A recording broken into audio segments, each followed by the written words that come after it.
예수중학교의 온택트 양육반에 참여하신 여러분 진심으로 환영하고 축복합니다.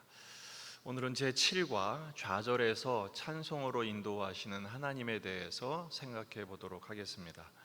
마침내 야곱은 브엘세바를 떠나서 하란에 도착하게 되고 그 베델에서 약속하신 하나님의 그 말씀 때문에 용기를 얻어서 하란에서 새로운 삶을 시작하게 됩니다. 우리 지난주에 그곳에서 가정을 이루는, 결혼하는 야곱의 모습을 생각해 보았습니다. 가정을 이루고 나서 이 모든 것이 행복하고 형통해야 하는데 시작부터 이 가정에 좌절이 찾아옵니다. 야곱은 원치 않는 레아를 첫 부인으로 맞이하게 되죠. 그리고 라헬을 위해서는 7년을 더 수고를 해야 했습니다. 그러니까 부인 둘을 위해서 14년 동안의 노동을 하게 된 것이죠. 그가 속이는 자로 살았지만 더 고수인 라반을 만나서 속임 당하는 인생의 쓴맛을 경험하게 됩니다. 또 레아는 원치 않는 아버지의 명령 때문에 갑자기 라헬 대신 그 신방에 들어가게 되죠. 그것 때문에 남편의 미움의 대상이 됩니다. 그리고 평생 라헬을 시기하는, 남편의 사랑을 갈구하는 참 슬픈 여인의 인생을 살게 되죠. 또 라헬은 남편의 사랑을 독차지하긴 했지만 언니와의 슬픈 긴장 관계를 경험하게 됩니다. 왜냐하면 언니는 아들을 계속 낳는데, 4명이나 낳는데 라헬은 하나님이 태를 열지 않으심으로 불임의 고통, 아이를 낳지 못하는 고통을 경험하게 되죠. 이런 갈등과 좌절의 구조 속에 있는 가정, 하나님이 놀랍게도 각자에게 은혜로 인도하셔서 그 좌절 속에서 찬송을 받아내십니다. 먼저 오늘은 이 두 여인의 이야기를 생각해 보도록 합니다. 첫째, 레아입니다. 남편의 사랑을 받지 못한 여인이죠. 갑자기 아버지가 이 야곱은 라헬 동생을 사랑하고 있는 걸 알고 있었지만 그래서 동생과 결혼하기로 약속까지 되어 있는 걸 알고 있었지만 아버지가 네가 들어가라 이렇게 되니까 레아는 깜짝 놀랐겠죠. 그리고 나서 결혼을 얼떨결에 하고 났어요. 그런데 이 남편이 그 속임을 당했다는 것 때문에, 그리고 진짜 사랑하는 대상은 라헬이었잖아요. 그래서 이 야곱은 레아를 그렇게 기뻐하지 않았습니다. 29장 31절을 보면 여호와께서 레아가 사랑받지 못함을 보셨다 그랬어요. 돌보시는 하나님. 그래서 그의 태를 여시죠. 그래서 줄줄이 아들을 낳게 하십니다. 사랑을 받지 못했지만 남편을 통해서 아들을 낳게 하심으로써 하나님이 레아를 위로하신 거죠. 놀랍게도 이 아들들의 이름을 아버지가 짓는 게 아니라 레아, 엄마가 짓습니다. 첫째 아들의 이름은 르우벤이죠. 32절을 보면 레아가 임신하여 아들을 낳고 그 이름을 르우벤이라 하여 이르되 여호와께서 나의 괴로움을 돌보셨으니 이제는 내 남편이 나를 사랑하리로다, 그렇게 고백을 합니다. 성경을 보면 그 르우벤의 반가로 1번 관주가 써 있죠. 그 밑에 설명을 보면 이렇게 써 있어요. 보라, 아들이다. 이 르우벤이란 말이 보다라는 뜻입니다. 하나님이 돌보셨다 이런 거죠. 근데 놀랍게도 라헬이 뭐라고 고백합니까? 하나님이 나를 보셨는데, 나를 돌보셨는데 이제 하나님이 돌보셨으므로 남편이 나를 사랑하리로다. 하나님의 돌보심이 더 중요한 게 아니라 하나님의 돌보심이라는 과정을 통해서 남편이 나를 사랑할 것이라는 기대를 갖게 됩니다. 그러니까 레아에게 있어서는 지금 뭐가 가장 중요한 가치예요? 남편의 사랑을 받는 거예요. 왜냐하면 남편의 사랑을 못 받고 있으니까. 그 사랑은 누구에게 뺏기고 있어요? 라헬에게 뺏기고 있었거든요. 그것이 상처가 됐기 때문에 하나님의 돌보심보다 여전히 남편의 사랑이 더 컸고, 그것을 받지 못함으로 인해서 라헬은 힘든 좌절을 경험하고 있는 것입니다. 하나님의 둘째 아들을 또 허락하시죠. 성경에서 아이를 낳는다는 것은 하나님이 태를 여시는 은총을 베푸신 결과거든요. 둘째 아들은 시므온입니다. 33절, 그가 다시 임신하여 아들을 낳고 이르되 여호와께서 내가 사랑받지 못함을 들으셨으므로 내게 이 아들도 주셨도다. 그러면서 그의 이름을 시므온이라고 합니다. 시므온은 듣다라는 뜻입니다. 하나님이 들으셨다. 관주에도 이번에 보면 시므온 들으심 이렇게 써 있어요. 하나님이 들으셨어요. 여러분, 하나님이 들으시면 된 거 아닙니까? 그런데 레아의 고백이 또 놀랍습니다. 하나님이 내가 사랑받지 못함을 들으셨으므로 내게 이 아들을 주셨다. 그래서 시므온, 하나님 들으셨다, 이런 뜻이죠. 그런데 그게 뭐예요? 결국 여전히 레아는 남편의 사랑에 집착을 버리지 못하고 있는 거예요. 하나님이 나의 사랑받지 못함을 들으셨으므로 이 아들을 주셨고, 이 아들을 주셨기 때문에 이제는 남편도 나를 사랑하겠지라는 기대를, 아직도 그 미련을 버리지 못한 것입니다. 셋째 아들을 또 낳습니다. 그 아들은 레위입니다. 34절, 그가 또 임신하여 아들을 낳고 이르되 내가 그에게 새 아들을 낳았으니 내 남편이 지금부터 나와 연합하리로다. 그리고 레위라고 이름을 짓습니다. 레위는 34절의 관주를 보면 연합함이라고 되어 있어요. 붙다, 붙음, 연합, 이런 뜻이거든요. 하나님이 이 셋째 아들을 주셨으므로 남편이 지금부터 나와 연합하리로다. 여전히 남편의 사랑에 목마른 레아의 모습을 우리는 볼 수 있습니다. 넷째 아들을 하나님이 또 허락하세요. 지금 계속해서 아들을 허락하신 이유가 뭡니까? 레아가 여전히 남편의 사랑에 목말라 있는, 그 사랑받지 못함으로 인한 좌절과 슬픔에 빠져 있는 레아에게 계속해서 아들을 주시는 거예요. 그 넷째 아들의 이름은 유다입니다. 35절, 그가 또 임신하여 아들을 낳고 이르되 내가 이제는 여호와를 찬송하리로다 하고 이로 말미암아 그가 그의 이름을 유다라 하였다. 유다는 무슨 뜻입니까? 찬송함이라고 써 있죠. 관조에 4번 찬송함이라고 되어 있어요. 근데 놀랍게도 지금 넷째 아들 유다를 낳고 나서는 이제는 내가 여호와를 찬송하리로다 해놓고 남편 얘기를 안 해요. 큰 변화입니다. 굉장히 큰 변화입니다. 이게 뭘 말하는 거예요? 남편의 사랑보다 하나님이 나를 지금 돌보고 계시고 하나님이 나를 인도하신다는 사실을 깨닫고 나서는 남편의 사랑을 받지 못함으로 인한 상처가 치유가 된 거예요. 하나님께서 레아로 하여금 야곱과 상관없이 하나님만 찬송하는 존재로 레아의 신앙을 성장시키신 거죠. 그리고 그의 상처를 치유하셔서, 그리고 여러분 네 명이 아들을 낳잖아요. 혼자 아들을 낳습니까? 야곱의 사랑을 받은 거예요.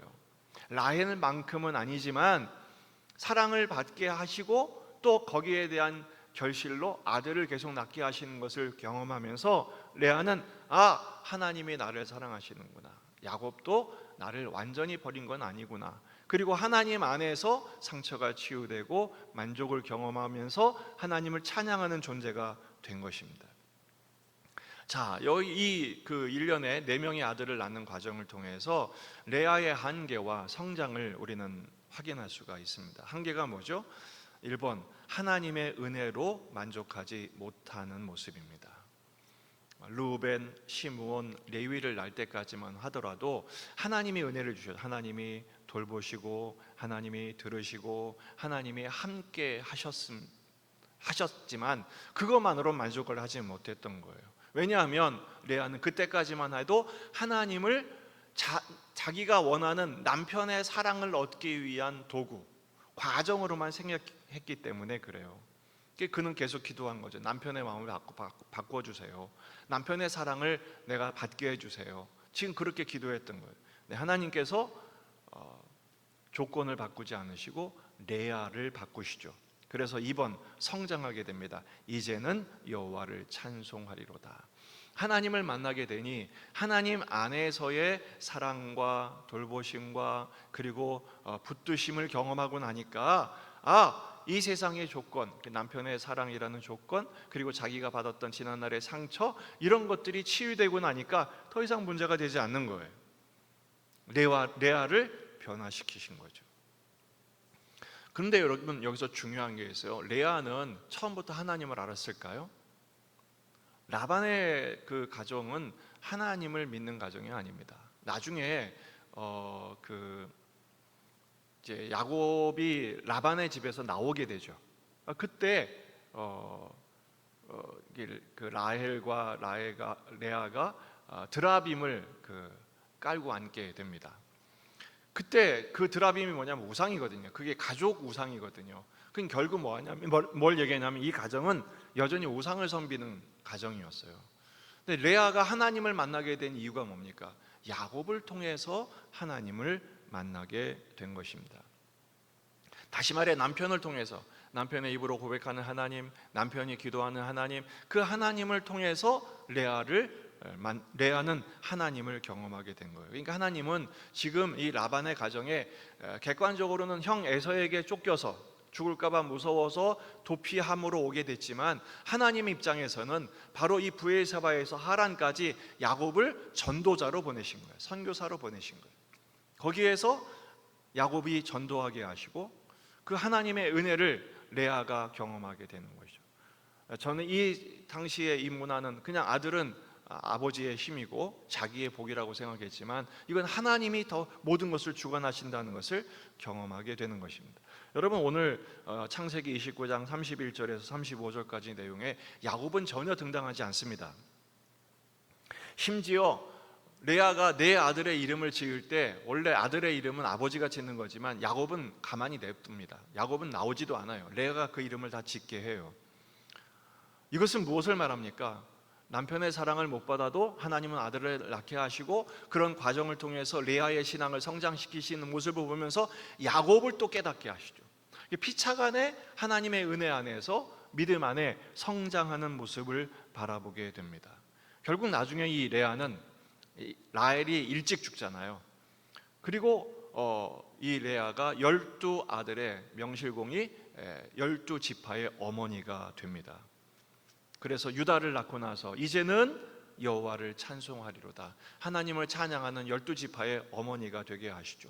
이게 좌절에 빠졌던 한 여인, 남편의 사랑을 받지 못했던 슬픈 여인이 하나님께서 그의 믿음을 성장시키시고 12지파의 어머니로 우뚝 세우시는 과정을 우리는 보게 됩니다. 자, 우리는 레아를 보았습니다. 그럼 반면 라헬을 보십시다. 라헬은 아쉬운 게 하나도 없을 거예요. 왜냐하면 처음부터 야곱이 사랑에 빠졌던 대상이었고, 그리고 그 라헬을 얻기 위해서 7년이라는 그 노동을 기꺼이 계약한 그 남편의 사랑을 독차지한 여인 아니겠습니까? 근데 라헬에게도 아픔이 있었다는 거예요. 라헬도 좌절이 있었어요. 3번, 라헬은 남편의 사랑으로 만족하지 못한 여인이었습니다. 남편의 사랑을 독차지했음에도 불구하고 만족하지 못한 이유가 뭐예요? 아이를 못 낳았어요. 아들을 못 낳았단 말이죠. 30장으로 넘어가서 1절을 보면 라헬이 자기가 야곱에게서 아들을 낳지 못함을 보고 그의 언니를 시기하여 야곱에게 이르되 내게 자식을 낳게 하라, 그렇지 아니하면 내가 죽겠노라, 이렇게 말한단 말이에요. 여러분, 이 장면이요, 남편 야곱과 아내 라헬이 대화한 유일한 대화 내용입니다. 1절, 2절이 그래요. 그러니까 야곱이 화를 내죠. 임신하기 못하는 게 나뿐이냐, 나 때문이냐, 하나님이 하신 거 아니냐, 이거 가지고 부부싸움을 대판합니다. 결국 라헬은요, 남편의 사랑을 독차지했음에도 불구하고 열등의식에 사로잡힌 거예요. 왜냐하면 언니는 아들을 펑펑 낳거든요.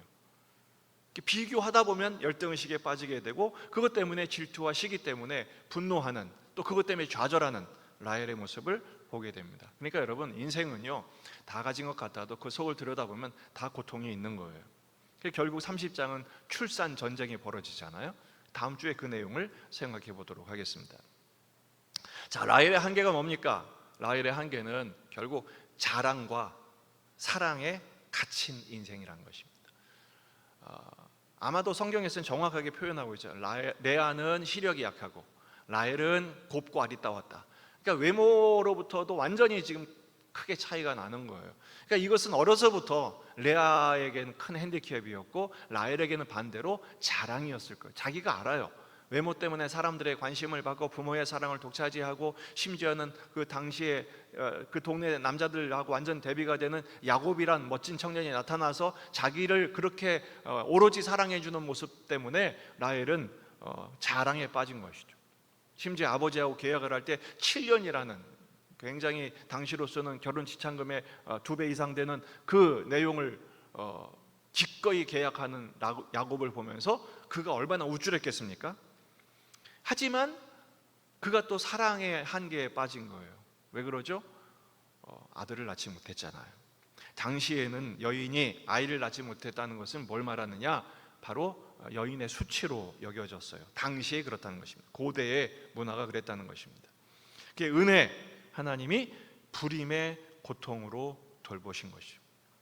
결국은요, 그 사랑과 자랑에 빠졌던 이 라헬을 하나님이 어떻게 변화시키시느냐? 불임이라는 고통을 통해서 없음의 좌절뿐이 아닌 있음 가운데서도 좌절할 수 있다. 이거 뭐예요? 하나님 없는 인생은 이렇게 연약한 인생이다라는 것을 깨닫게 하십니다. 세상의 소유가 다 해결되는 게 아니다. 남편의 사랑을 독차지한다고 해서 아들이 저절로 생기는 게 결코 아니다라는 것이죠. 그런 라헬에게 하나님도 은혜를 베푸시죠. 30장 22절을 보면 하나님이 라헬을 생각하신지라 하나님이 그의 소원을 들으시고 그의 태를 여셨다, 이렇게 말씀해요. 레아만 돌보신 것이 아니라 라헬도 돌보시는 하나님. 모든 치유의 근원은 누구에게 있다? 하나님께 있음을 깨닫게 하시는 것입니다. 이걸 또 누가 보고 있겠습니까? 야곱이 경험하는 거예요. 간접적으로 야곱이 하나님의 은혜, 레아를 통하여 라헬을 통하여 야곱을 지금 교육하고 계시는 것입니다. 자, 오늘 29장 31절에서 35절, 30장 1절까지 보았는데요, 본문을 통해 만나는 하나님은 어떤 하나님이신가? 좌절에 빠진 가족들을 하나님이 은혜로 붙드셔서 이끄셔서 찬송하게 하시는 하나님인 것을 우리는 볼 수 있습니다. 어떻게 하시느냐? 1번, 돌보시는 하나님. 돌보시는 하나님. 그 사랑의 결핍으로 신음했던 레아를 돌보시죠. 그리고 시기의 고통으로 몸서리치던 라헬을 돌보십니다. 그리고 태를 여셔서 아이를 낳게 하세요. 그리고 이 아들 르우벤, 시므온, 레위, 유다를 낳는 과정들을 통해서 아들들을 낳으면서 마침내 레아의 입술을 통해 하나님을 찬송하는 존재가 되게 하십니다. 이사야 61장 3절, 무릇 시온에서 슬퍼하는 자에게 화관을 주어 그 죄를 대신하여 기쁨의 기름으로 그 슬픔을 대신하며 찬송의 옷으로 그 근심을 대신하시고 그들이 의의 나무 곧 여호와께서 심으신 그 영광을 나타낼 자라 일컬음을 받게 하려 하심이라.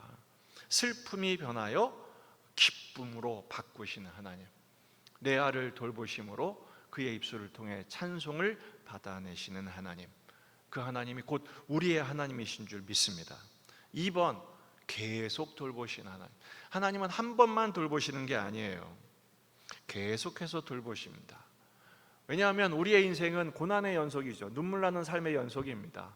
좌절의 연속입니다. 한 번만 돌보실 끝, 이게 아니라 하나님은 계속되는 좌절을 통해서 하나님이 은혜를 베푸시죠. 돌보십니다. 시편 23편 4절, 내가 사망의 음침한 골짜기로 다닐지라도 해를 두려워하지 않을 것은 주께서 나와 함께 하심이라. 사망의 음침한 골짜기가 없을 수는 없어요. 우리 인생은 계속 이런 좌절의 음침한 골짜기, 절망의 음침한 골짜기가 우리를 기다리고 있다는 것이죠. 그때마다 우리가 두려워하지 않는 이유는 하나님이 우리와 함께 하신다는 것입니다. 주께서 나와 함께 하심이라. 주의 지팡이와 막대기가 나를 안위하시나이다. 오히려 원수의 목전에서 내게 잔치상을 베푸시고 차려주시고 내 잔이 넘치게 하신 하나님, 지팡이와 막대기로 인도하신 하나님, 레아에게는 아들을 통해서, 라헬에게도 그 태의 문을 여시는 것을 통해서 우리에게도 복음의 능력으로 인생의 문을 여시는 역사가 일어나게 하실 줄 믿습니다. 여러분, 좌절이 계속 찾아옵니까? 좌절보다 하나님의 은혜는 더 계속해서 더 지속적으로 더 강력하게 우리를 돌보시고 붙드시는 주의 지팡이와 막대기로 안위하심을 믿으시기를 바랍니다. 3번, 그럼에도 불구하고 구속을 이루시는 하나님. 온갖 좌절과 역경과 또 그런 고난에도 불구하고 하나님은 구속을 이루신다는 것, 구원을 이루신다는 것. 야곱을 선교사로 보내셔서 레아를 변화시키시고 라헬을 통해서도 하나님의 구속의 역사를 이루어가시죠. 그리고 이 야곱을 통해서 12아들들, 12지파들이 결국 민족으로 하나님이 선택하신 민족의 구성원으로 새 하나님 나라의 역사로 펼쳐가시지 않습니까? 특별히 이 레아를 통해서 주신 변화, 하나님을 찬송하는 백성이 되게 하십니다. 여러분, 유대인들은 자녀의 교육을 엄마가 책임집니다. 이 레아가 하나님을 찬양함을 통해서 이 아들들을, 앞으로 또 30장에 가면 많은 아들들을 낳게 되겠지만 이 가족의 식구들이 물론 많은 문제들이 있어요. 그런 가운데서도 레아의 입술을 통해서 이제부터는 내가 여호와 하나님을 찬송하리로다 고백하게 하심으로써 그 아이들을 양육하게 하시죠. 좌절에서 찬송으로 인도하신 하나님, 야곱의 가정뿐 아니라 우리 가정에, 우리 인생에도 같은 사랑과 하나님의 은혜로 지속적으로 지금도 우리를 붙드심을 믿고 따르는 저와 여러분이 되기를 주의 이름으로 축원합니다. 날이 많이 덥습니다. 건강 조심하시고 말씀과 기도로 이 무더위를 잘 극복해내는 저와 여러분이 되기를 주의 이름으로 축원합니다. 오늘 여기까지입니다. 수고하셨습니다. 감사합니다.